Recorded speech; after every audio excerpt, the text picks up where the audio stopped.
sommes dans le champ aujourd'hui avec madame la coordonnatrice de l'accord d'épée. Et là, c'est la culture des acacias et des arachides. Alors, madame, un peu de mots, pouvez-vous nous faire les détails, comment ça s'est passé, ces résultats que nous sommes en train de palper pour la journée d'aujourd'hui? Ça pousse très bien, ça évolue. C'est une variété hâtive. Bientôt, nous allons faire la récolte. Nous sommes dans la culture, donc dans l'agroforesterie. L'agroforesterie, c'est la culture associée. Donc, on a les acacias et les arachides. C'est ce qu'on appelle agroforesterie. Nous sommes dans la plantation des acacias et des arachides.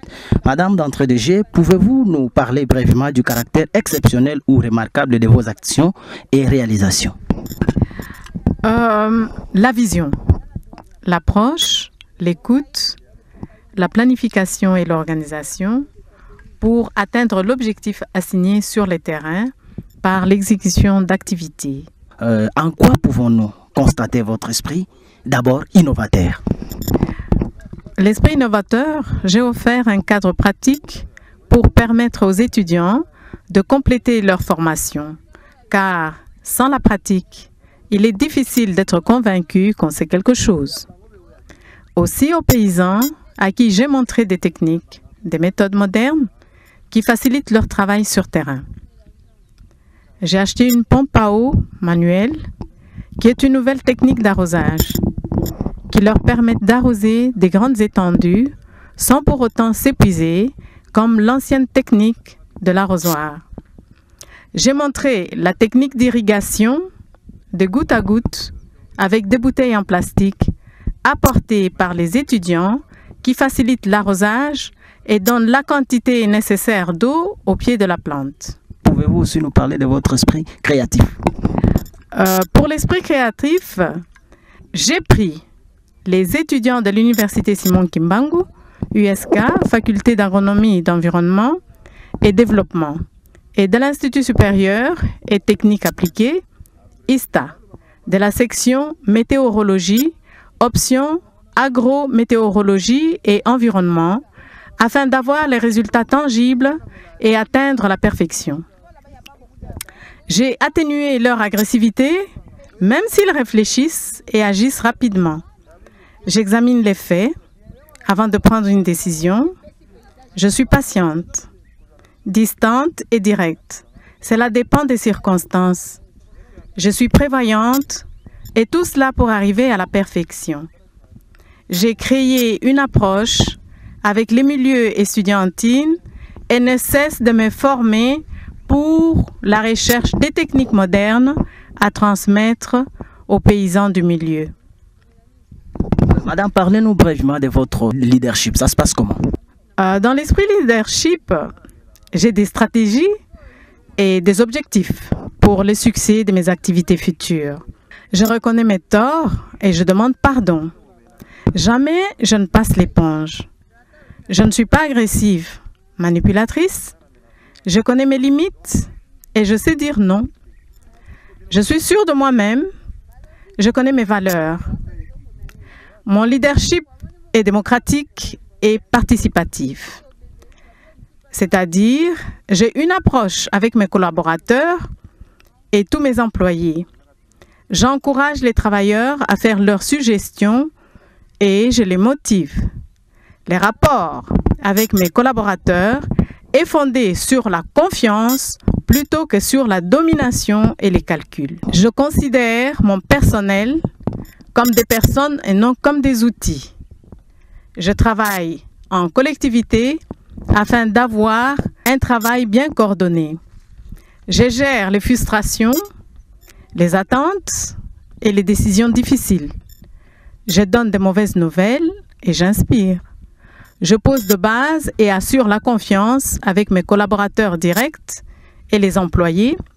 Je favorise un travail en équipe pour éviter la limitation des résultats et cela nous permet de créer des coopératives pour maintenir la bonne ambiance afin de développer la vision et atteindre la performance. Je suis ferme dans mes décisions. Je suis ambitieuse et je délègue pour obtenir le bon résultat, pour le savoir-faire et développer les compétences du personnel afin qu'il puisse facilement s'intégrer. J'investis dans les autres et agis honnêtement, de façon crédible et digne de confiance. Et pour la conclusion du leadership, c'est le faire, faire avec et voir faire. Et en quoi vos actions contribuent-elles au succès de l'entreprise ou de l'organisation en ce qui concerne l'émergence? Dans l'émergence, on a le respect des calendriers agricoles qui est très important, le processus agricole et les opérations d'entretien afin d'obtenir une bonne récolte. La sélection des graines étant très importante, raison pour laquelle nous prenons les semences améliorées ayant une germination rapide. Qu'est-ce que nous pouvons comprendre par la croissance? Là, c'est le respect de la profondeur de la pousse de la graine, car elle est de 4 à 6 cm, très important pour la réussite. Le respect de l'entretien, du temps. Madame, qu'est-ce que le public peut comprendre sur le mot diversification? Les cultures à court terme qui nous permettent de gagner de l'argent pour faire face aux charges telles que la culture maraîchère, tomates, oignons, aubergines, choux pommés.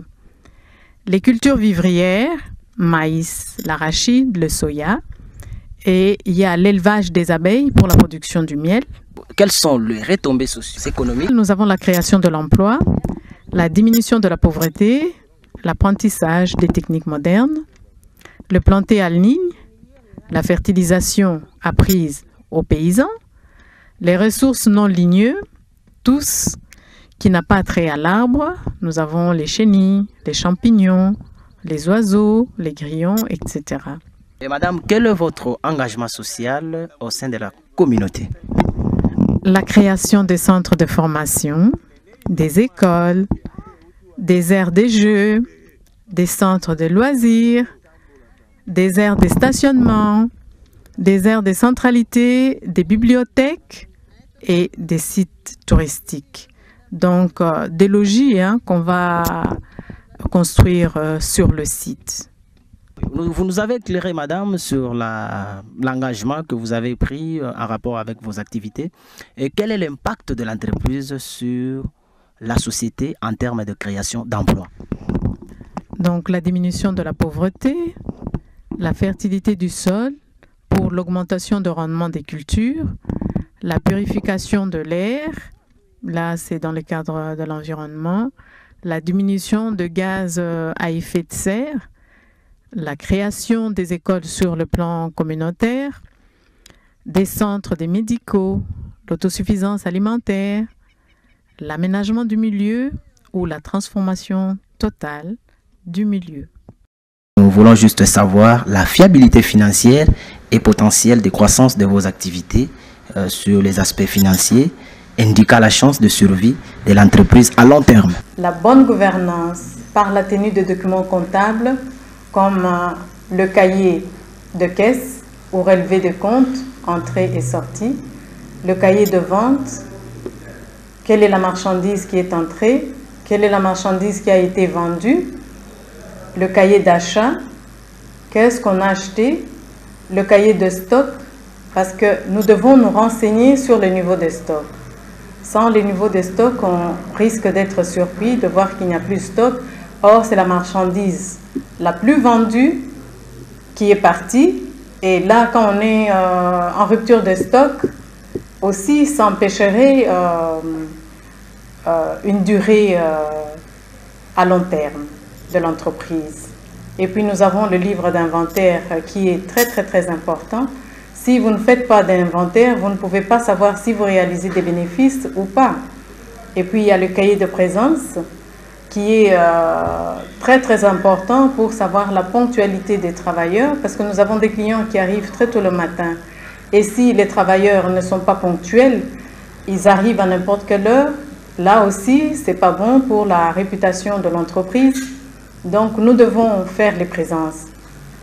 Et après, nous avons le cahier journalier du déroulement des activités. S'il n'y a pas de contrôle, sachez que l'entreprise n'a pas une longue vie. C'est un peu ça.